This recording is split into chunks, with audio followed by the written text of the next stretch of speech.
Outlaw, RPG, salute. When will we ever get together to save the children, to heal the sick, to free the people, see the dumb delivered? I don't wanna be called nigga, but they call me nigga. They wanna kill the N-word, but they colored people. We can never all be equal, times is full of evil. Don't let the streets deceive you, trying to do what G's do, but God see you. It's hard for me to breathe too. I speak to bring the preview, but you can call it prophecy. The position of power to change the world is where hip-hop will be. I need the bread to get the world from off top of me. I need the land so we can build our own monopoly. I free the land so we all can eat. I be the man so we all can speak. I represent black folks, whether you're getting money or your ass flat broke. Whether you look bummy or flashy, ashy or classy. I got something for you to know. Call it commentary, call it street news. CNN for my folks and my peoples. The future bad, but the past just a preview. We gotta fight against the evil. The bottom line is a dying economy. We bottom feed our community with dope to escape reality. Selling crack and a lot of weed. It gotta be a better way than this dead-end job or win the lottery. Back in the days we weren't allowed to speak. Now we can speak and be all we can be, but we self-defeat. I'd rather rest in peace than let detectives see that I'm any less than he while he be arresting me. We must invest in we, and what really mess with me is the way they test and cheat. Like we gonna hate the uniform any less than sheets. Fuck the KKK, fuck politicians and the games they play. But hey, I voted for Obama like an American, but I'm an African using the rights that I've inherited. They call me arrogant cause I don't believe them. I'm a beef eater, a heater, a natural born leader. I represent black folks, whether you're getting money or your ass flat broke. Whether you look bummy or flashy, ashy or classy. I got something for you to know. Call it commentary, call it street news. CNN for my folks and my peoples. The future bad, but the past just a preview. We gotta fight against the evils. I represent black folks, whether you're getting money or your ass flat broke. Whether you look bummy or flashy, ashy or classy. I got something for you to know. Call it commentary, call it street news. CNN for my folks and my peoples. The future bad, but the past just a preview. We gotta fight against the evils.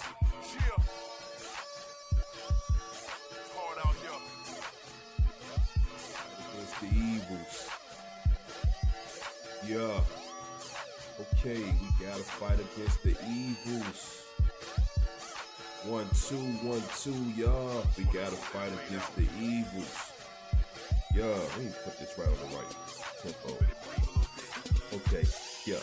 We gotta fight against the evils. Cause you know them folks don't know that we equal. They trying to stop us cause they ain't really our people. They not people. We gotta see through all of the lies and the rules that they put up.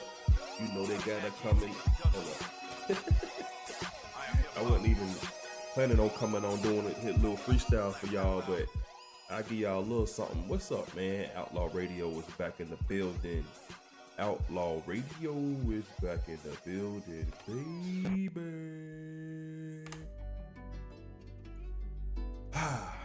Man, you know what? I will say one thing. I am especially glad to be back. You know what I'm saying?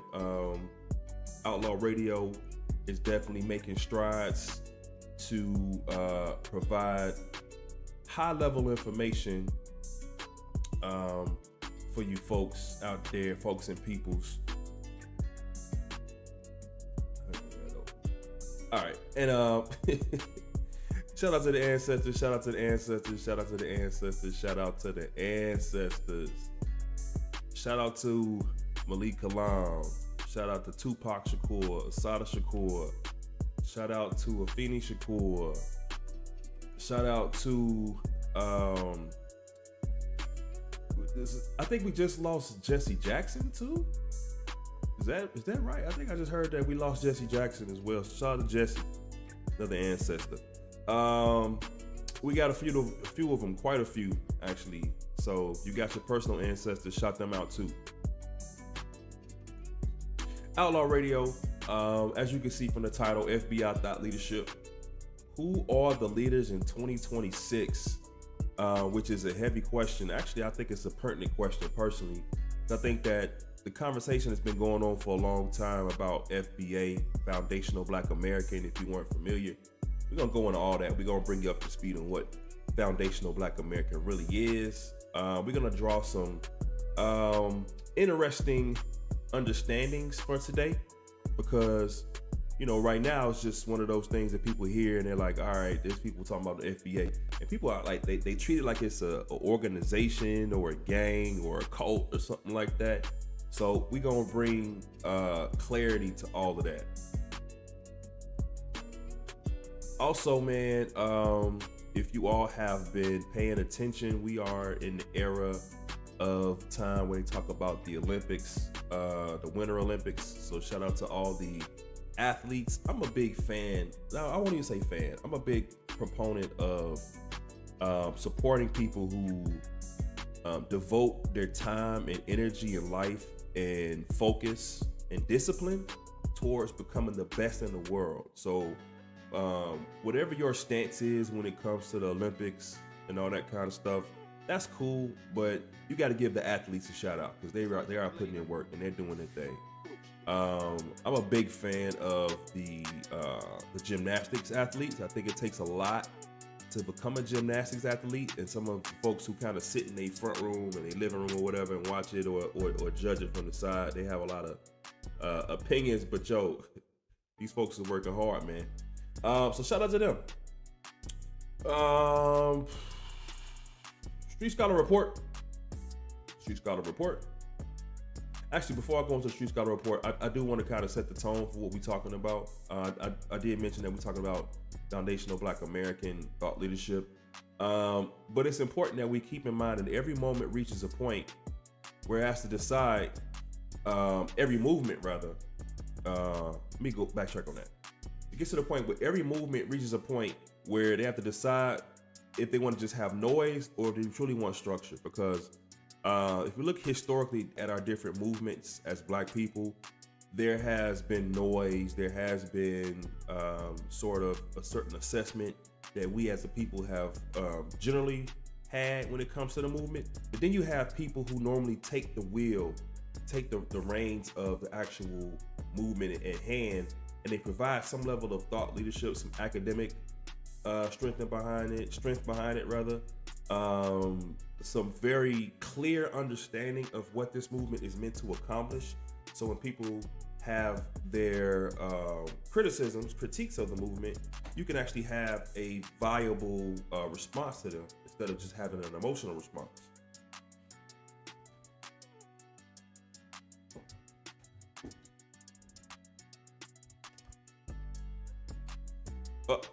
Technical difficulties, had to fix that real quick. Oh, still occurring. Oh, okay. There we go. All right. Technical difficulties all solved, I think. 1, 2, y'all hear me? We back. All right, cool. Anyway, so if FBA is more than a hashtag, who is building the intellectual foundation? If FBA is more than a hashtag, who is building the intellectual foundation? One thing that I hear oftentimes from people who talk about foundational Black American from the pro side is the big stance that I hear is about reparations and delineation. Those are the main things that you normally hear. So just keep in mind that movements that don't institutionalize their ideas become personality driven.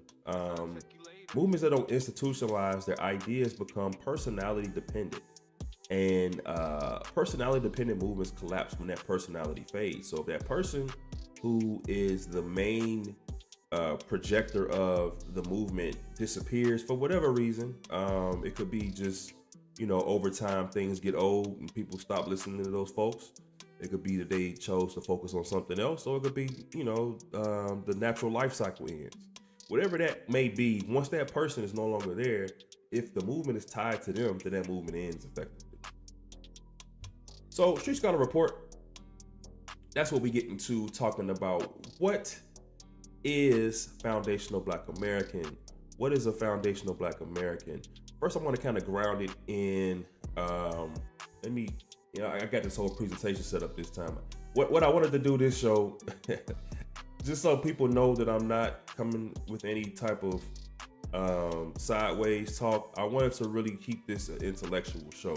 So I even got a presentation for what we talking about. Keep everything on point. And if you want presentations like this, let me know. We can put together something for you here at Bring It Back Media.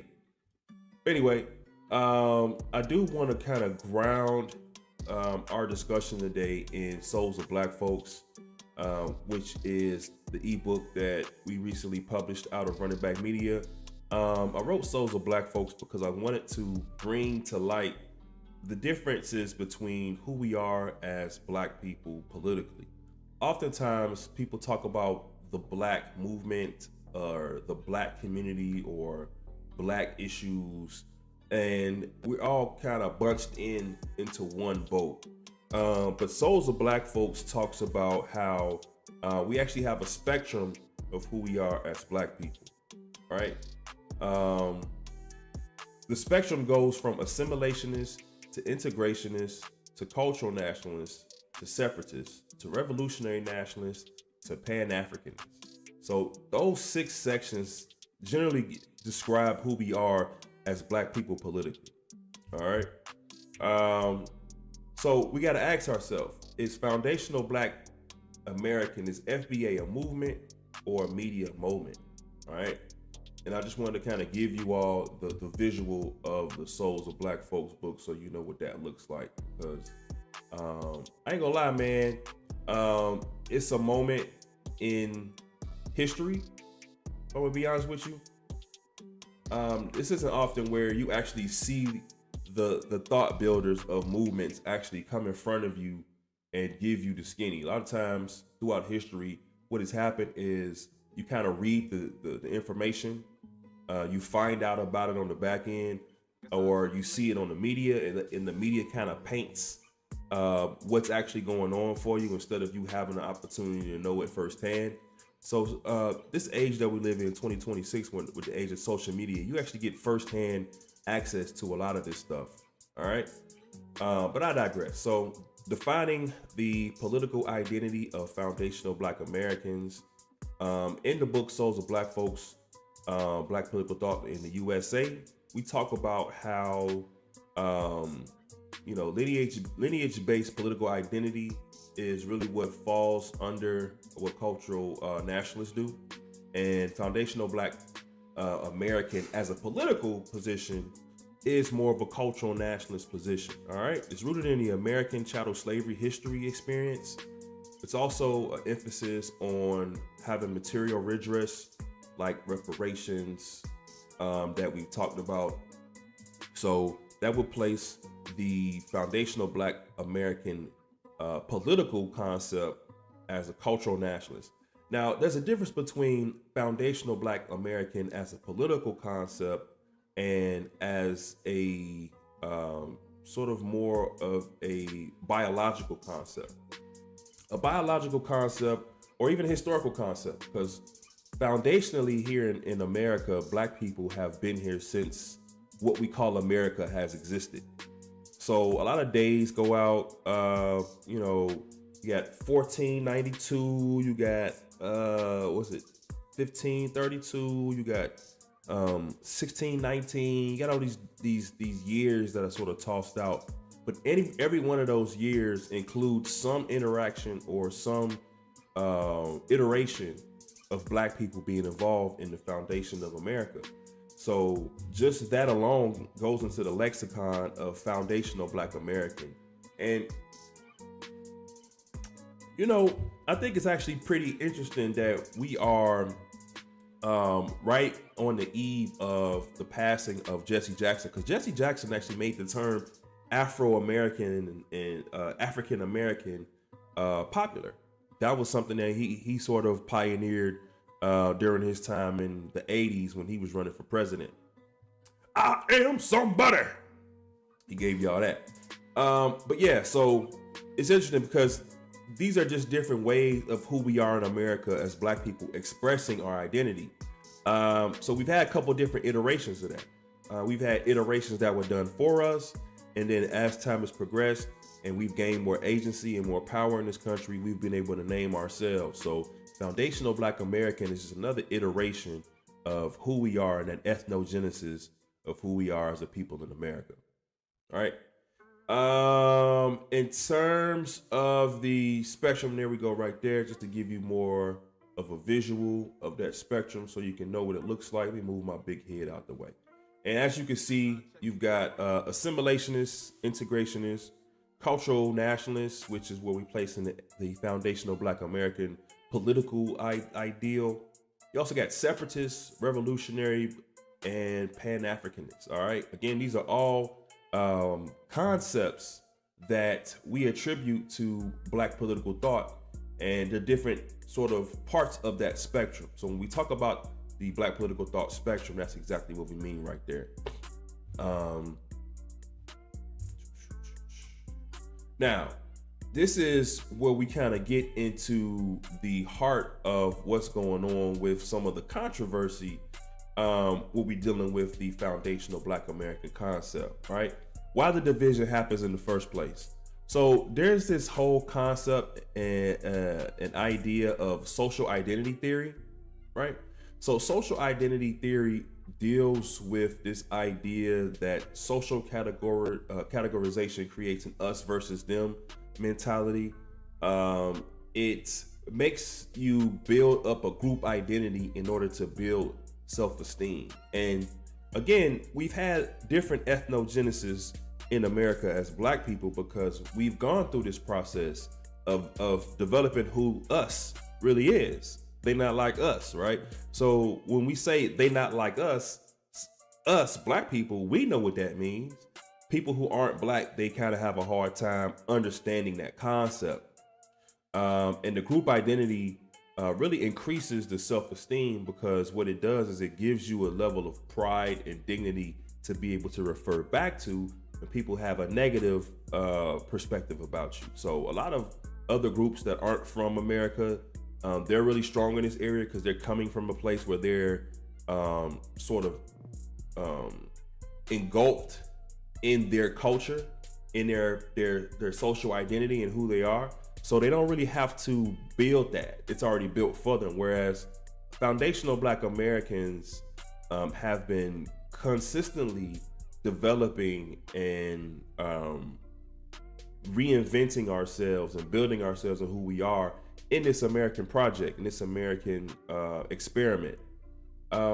Scarcity intensifies this comparison. So whenever you have different issues, when it comes to us in America, having to deal with scarcity and having to deal with not having enough and fighting consistently throughout history for rights and for privileges and for access, what that does is it does build a scarcity mentality, which sometimes comes out in the most negative form of Black culture, which is the whole ratchet concept, ratchet hood, all that stuff. Like that's like the worst iteration of who we are as Black people because it's the closest to scarcity.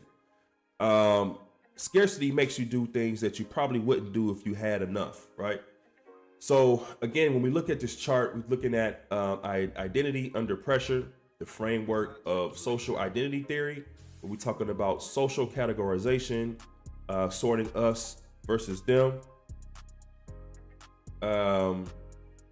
Identity consolidation, which internalizes group norms. So certain things that we look at that really make us, like internalizing that. Some of that is good, some of that is bad. A lot of times what I find is what we internalize as us isn't always really us as much as it is that we've programmed ourselves to accept that that's us.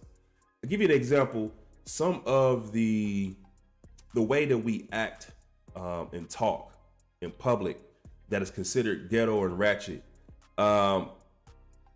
If you don't act like that for a long time, people have really had a negative outlook on Black people who don't act like that. They get called like Uncle Toms and they get called all these different names, you know what I'm saying? And really what it is just you got a different energy, you got a different vibe about you. And probably are in a different place socially, maybe a different place economically. So you don't have to necessarily have that same scarcity worldview that would make you value ratchet and hood behavior.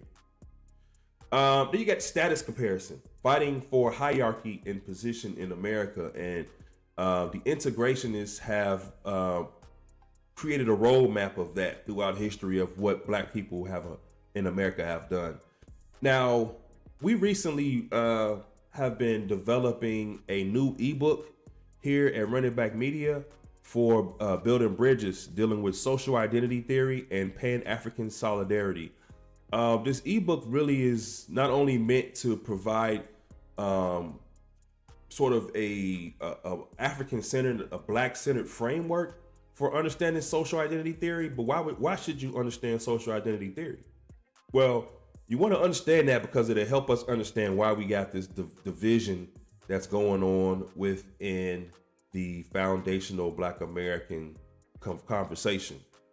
And that's kind of where we are when it comes to the Street Scholar Report. So that's actually coming soon. I'm actually going to release that this new ebook probably at the end of the week, if not early next week. It's going to be called Building Bridges, Social Identity Theory, and Pan-African Solidarity. So it's something to go with this particular show, but it's also to reinforce our conversation. So when we have our conversation, it's not really like an argument. It's more of a sociological conversation. And this is part of the reason why we even having this talk, right? Because for me, what I find is this conversation about foundational Black American, I think it's timely, it's necessary. But I think that a lot of the conversation is starting to dumb itself down. And I'll give you an example. On X, which I guess that's not really the biggest measurement of this, but there's more. Just one that came to mind. So on X, I saw like this whole thing where, and this is a problem when it comes to Black History Month. Oftentimes Black History Month gets focused on things that are so arbitrary, it just kind of takes away the real meaning behind Black History Month. And the post was talking about celebrating Black Puerto Ricans, which in my opinion, I do think that there's enough Black people, foundational Black American Black people for us to talk about where, I mean, if you got enough time to talk about Black Puerto Ricans in that same breath, then you probably don't know enough about us, because we got a very, very deep history with a lot of people, places, and things that you could be talking about besides Black Puerto Ricans. Although we shout out Black Puerto Ricans, ain't nothing wrong with that. I think that's cool too. I think it just was a stretch. It was one of those things where they were just trying too hard for Black History Month to make it about something that, yeah, we could talk about that, but they're just trying too hard. I think we got to stop trying so hard when it comes to, Black History Month and Hispanic Heritage Month and all this kind of stuff. Like, just celebrate it, bro. We don't have to stretch it and try to make everybody cram into it. Everybody has their time, I think, when it comes to celebrating and recognition. But I digress. So I saw that, and one of the comments under there was, these immigrants always try to, take our holidays and this and that. And I'm thinking to myself, immigrants. A quick Google search, ChatGPT question, Gemini, Perplexity. You could have used anything to find out and to verify that if you are born in Puerto Rico, you are an American citizen. I was just taken aback by reading that. I was dumbfounded. I was like, yo, and bruh, it was a lot of conviction behind it, because it was like the all caps thing. So that's how you know if people really mean it. That's how you know it's serious, right? When it's in all caps. But I don't know. I thought that was odd that they didn't know that. But it goes to show you that a lot of stuff that we assume people learn in school isn't something that you learn. But also what it shows is that there isn't any intellectual leadership really steering the ship of foundational Black American renaissance, as we've been calling it. So some people have declared themselves not the leader, even though they've had a lot of not resource. Had a lot of resource. Had a brain fart. Boop, boop, boop. I promise y'all, I'm not AI. They've had a lot of man, my brain is really shutting down today. Maybe that's Jesse Jackson kind of telling me to slow down and really marinate on what I want to talk about today and not just go too deep on the personality stuff.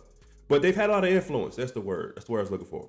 The people that have had a lot of influence on groups, created different groups centered around foundational Black American events, centered around foundational Black American documentaries, centered around foundational Black American, but they have not taken the responsibility of actually providing some curriculum, providing some policy and framework, providing some economic models and strategy for us to really be able to move with, or even providing us a plan of succession for whenever, this particular person or these people are no longer like here with us. Because I mean, let's just be honest. Like 10 years ago, some of these folks were dealing with very Pan-African concepts. I mean, when you think about some of the documentaries that were made about 10 years ago, that were some of the leading, I guess, I don't know what you want to call those folks, because they're not really intellectual leaders, but some of the leading personalities, I'll call them, when it comes to Black social media and Black political concepts.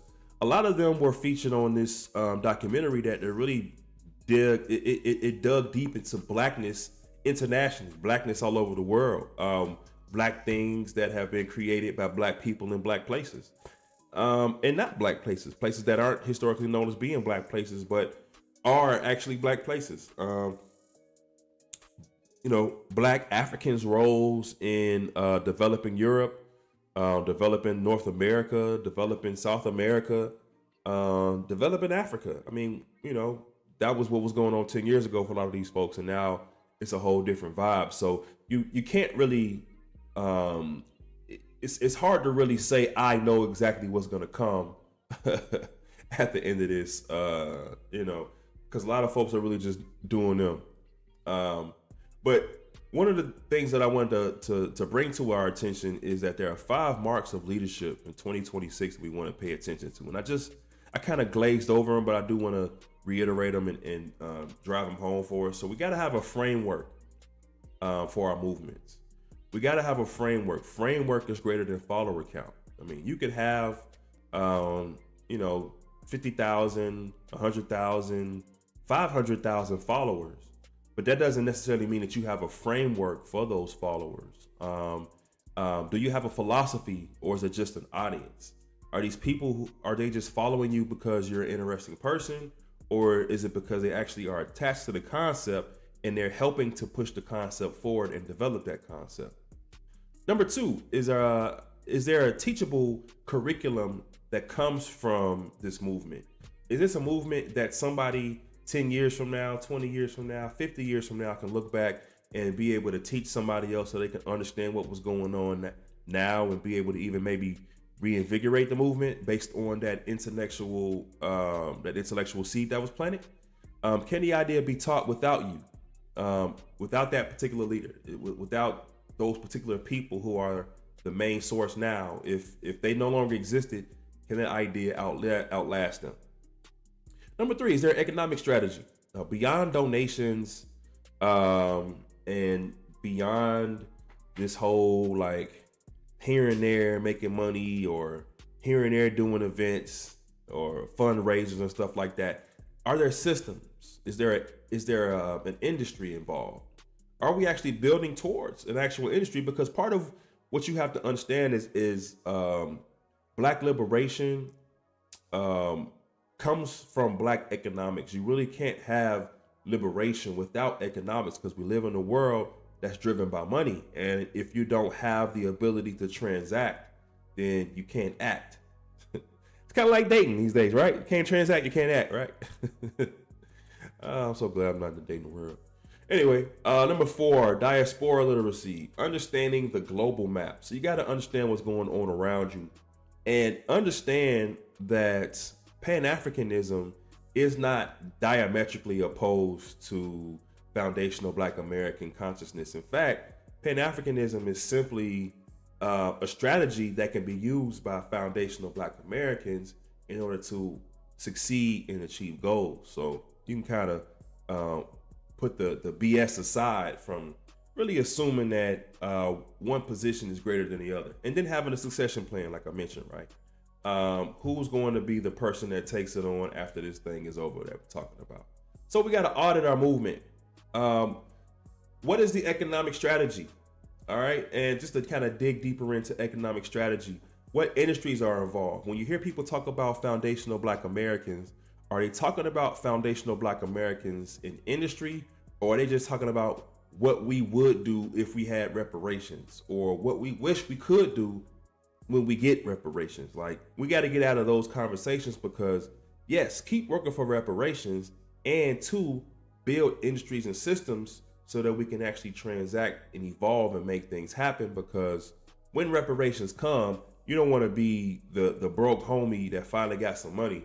Because I know y'all seen that the broke folks who finally get some money, they don't know how to act. You know what I'm saying? They don't know how to move with their money properly, and they make bad mistakes. So we don't want to do that as a people.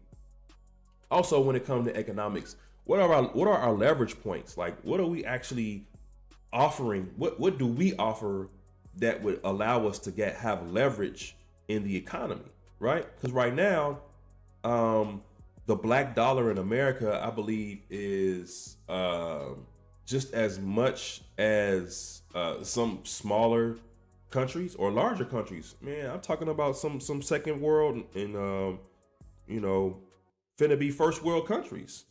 The Black dollar has more than that. But what's our leverage point, right? What are our Black dollars coming from? A lot of that money is entertainment, sports.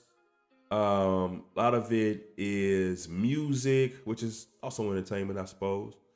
And these are things that, while they're great for serving the purpose of building wealth, we got to have more leverage points. We got to have actual industries that we control. And this is part of why it's important for us to start thinking about really taking seriously this whole concept of Pan-Africanism, because in Africa, there's plenty of resources that if we, as Black people in America, got into the groove of working around and dealing with, we may be able to build some of those leverage points. We'll be able to build some footholds within industry that will make us indispensable in the world conversation about economics. What's our institutional investment?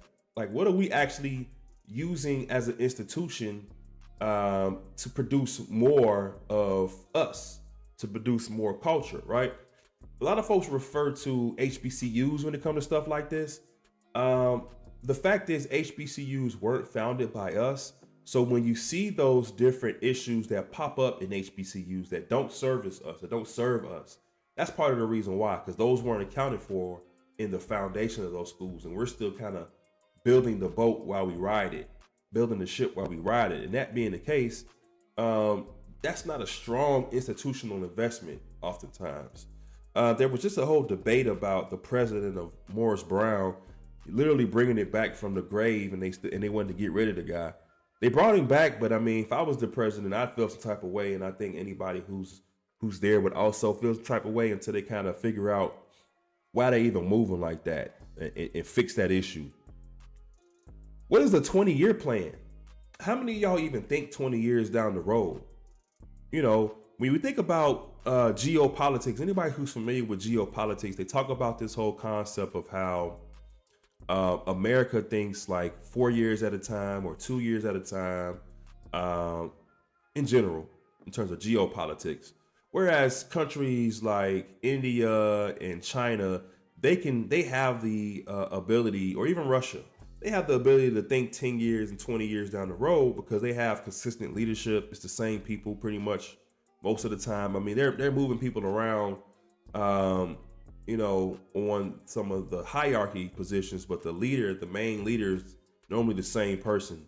And that could be a good or a bad thing, but it does give an example of what it means to have a long-term plan. And planning 20 years down the road is a lot of these countries' strong suit, but not necessarily the strong suit of America. So that was only my only point about that. And you got to make that a strong suit for yourself. And we have to make it a strong suit for our community. I mean, because think about it, like, what leader has actually come with a plan that we can look at that's going to take place or deal with things 20 years from now? I don't know of any. So we got to start talking in those means, in those terms. A lot of times we get caught up in the delineation conversation, and delineation is really a short-term phase. It's a short-term thing. You don't want to hedge your identity as a foundational Black American on delineation, because once you delineate it, it's now time to kind of, place yourself in the world scale. And it really, in the world stage rather, place yourself on the world stage, because as a people, generally speaking, geopolitics doesn't really reference Black people. Black people are more of a forethought for someone else to plan around, or an afterthought after things happen, very reactionary when it comes to our politics. But we really got to be better about understanding the scale of who we are in America and scaling ourselves to be more a part of the conversation. So foundational Black American concept is a national concept. It's a U.S. policy concept. It's a specific redress concept when it comes to Black people in America being treated fairly and being able to have access to full rights, receiving reparations, right? Pan-Africanism is a strategy that we can and should use within America to get us closer to operating in a scale where our geopolitics is a little bit more useful, right? We'll be more involved in trading blocks, a supranational national body. So not super, of course, but supra, meaning combined, and also global defense, because as Black people in America, we often complain that, who's there for us, who's going to be here for us. And we can't just, expect people to be like, you know what, we're going to come help those Black Americans because we really fuck with them. Da, da, da, da. No, we got to actually offer something. We have to offer something on the world stage. And when we offer something on the world stage, other people will offer things back. Especially if we take authority within that, then they definitely can offer things, because we actually have some ability to command and respect. All right. So this whole concept of foundational Black American versus Pan-Africanism, they're not enemy concepts. They're just on different scales. And people who actually are doing the work can see that. That's why sometimes it's pretty frustrating to have these conversations with folks who consider themselves foundational Black Americans, but they don't necessarily have any grounding on what's next after, the whole internet craze kind of dies down. And this gets into our conversation about a succession plan, right? What happens if the leader leaves tomorrow? What survives? Because let's really keep it grizzy. Let's keep it all the way grizzy, all right?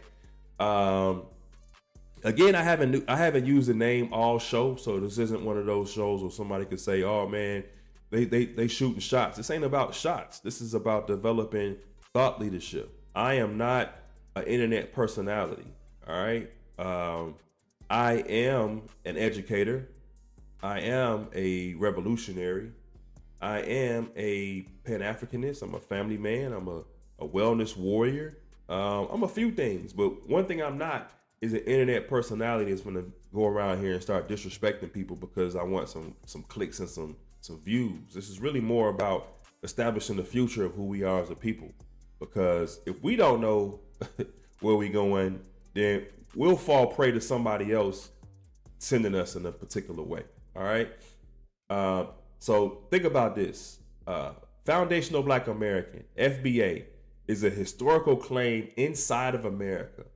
Pan-Africanism is a geopolitical strategy. These are not enemies. They operate on different scales, and we have to be mindful of that. All right? Because let's be clear, like me personally, I'm not here to replace anybody. I'm personally here to build something that outlives all of us. If we can't do that within our Black movements, then it's just gonna die in time, and before long, the concept of who we are as a people won't even exist, and they'll be reading about us as a blip in history. Because our movements haven't been that long ago. I mean, the right to the civil rights bills that happened in the 60s, I mean, that wasn't even 100 years ago. What, 60 years ago, maybe 60, 70 years ago? So yeah, man, that wasn't that long ago, y'all. It's people who were still alive when that stuff was going on. That's why I wrote Souls of Black Folks too, to move our politics from debate to blueprint. So we got to get out this whole place where we're just trying to debate all the time, because a lot of times you don't even really have the intellectual gravitas to even debate in the first place. A lot of that stuff just be, you got the gift of gab, and the gift of gab I think is dope for conversations, but the real debate, there's nothing coming from it. There's no growth from that. So we got to move a little bit better when it comes to that, y'all. All right. So I want to reiterate the blueprint for the structure. Souls of Black Folks, the Black Political Thought in the USA. It is an ebook available. You go to runitbackmedia.com. You can also put a comment in the comment below on the video and just let me know you're interested in that. If you can't find it on the website, then I'll send you a direct link. You can also go to the Patreon, and there's a link on the Patreon. But we need this text like these for political spectrum clarity. We also need rules of engagement when it comes to politics and how to navigate when you disagree with somebody, and also how to have strategic positioning within our politics, not for debate, but for the structure. All right. So at the end of the day, question is that, we talk about the next era for FBA leadership. It won't be loud. It will be literate. So the question is, are you going to be literate? Are you going to be well read? Or are you just going to be loud? Loud and wrong, or properly read and probably right? But yeah, man, that's all I got for y'all today. Let me give y'all a final word though, because I don't want to glance over the fact that we just lost Jesse Jackson, Jamil Al-Amin, Atulu Shakur, Asada Shakur. We've lost a lot of our heroes recently, and we keep losing them. I mean, we got folks that are close to us, a lot of our elders that we've lost. And I keep saying lost, not because we actually lose them, because in the African tradition, when an elder passes away, or anybody who passes, who they don't have to actually be old when they pass away, but when they pass away, their spirit as an ancestor stays with us and helps to guide us through the spiritual realm. And they see things that we can't see. They hear things we can't hear. So having those people to continue to help us along the way is very beneficial, especially when it's a high level, high value elder. Whenever they leave the physical realm and go to the spiritual realm, it's very valuable. But also too, it could be a lot on your mental health. It could be a strain on your mental health, because you may actually have a closer connection to these people who are left.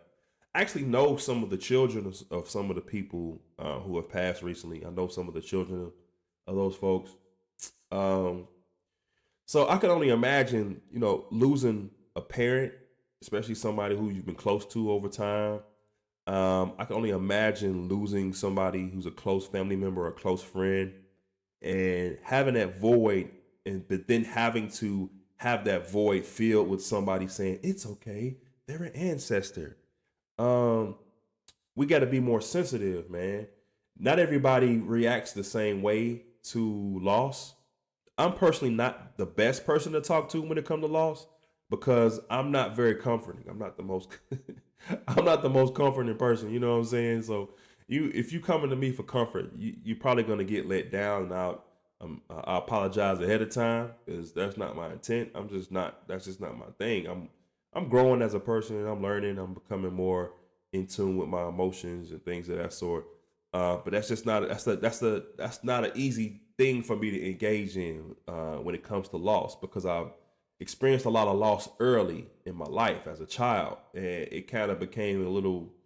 I won't say it won't. It didn't become a regular thing per se, but it was just like, oh, okay, well, niggas die every day, B. Ain't that what they say on what they say on that movie? Niggas die every day, B. And I kind of took that on. So for me, it's not as easy to always have the most emotional response. So a lot of times I don't say much. I don't really go into all trying to make up stuff to say to help comfort somebody. I think that you got to know who you are, and you got to, walk in that truth, and don't always be quick to try to come and comfort people, because not everybody needs that. Not everybody really wants that. Some folks just want to be left alone when these things happen. They just want time.